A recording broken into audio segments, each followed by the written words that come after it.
tell you himself. I'm from Maine, but I pay taxes in Florida too. Let me tell you something. In Maine, last November, 3 candidates ran. The Tea Party guy won by 1%. He's a minority governor. And you know what? The guy's a stone brain. And I thought to myself, well, that's all right. I'm a snowbird. I'm going to go to Florida. Things will be better in Florida. That's what you think. And on the way down here, I drove and I heard about this guy in Wisconsin. His name was Walker, and apparently he wanted to stop collective bargaining. That's supposed to balance the budget. That's the magic bullet. So, you've got LePage in Maine, Walker in Wisconsin, you've got Scott in Florida. It's Larry, Curly, and Mo. That's what we got right here. Now you might say, what are you doing up there? Aren't you rich? The answer is, thank God, yes. Because I grew up poor. I lived in a family where my mother donated commodities from a Republican administration and got turned down. That's where I came from. And you know what? As a rich person, I pay 28% tax. What I want to ask you is, why am I not paying 50? Why is everybody in my bracket not paying 50? Well, you know what? You know what?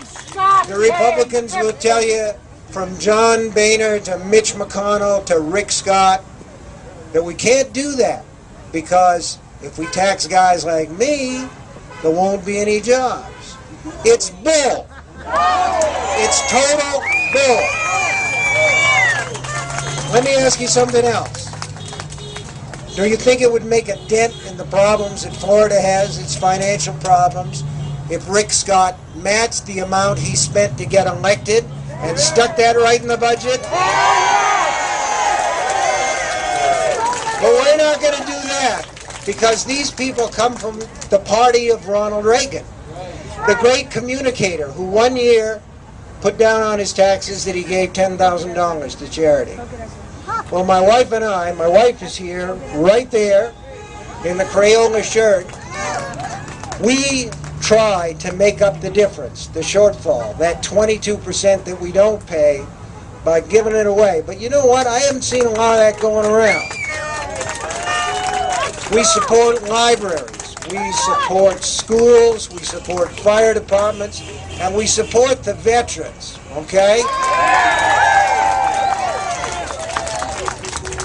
Hate the war, love the veterans, and don't be leaving them to sit in corridors in their own urine while they wait for somebody to take care of them. You know what I'm saying? Because there isn't anybody. Okay, it's hot. We're almost done.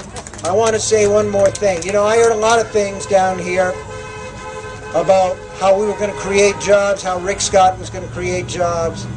And then I heard about the Obama administration getting ready to give this huge slug of money to Florida to build a light railway between, you know, over to Orlando.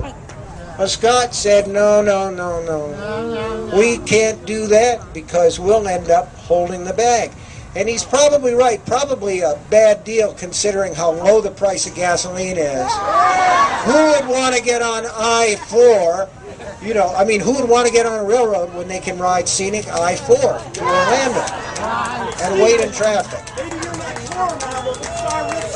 Maybe my next horror novel could star Rick Scott. And look.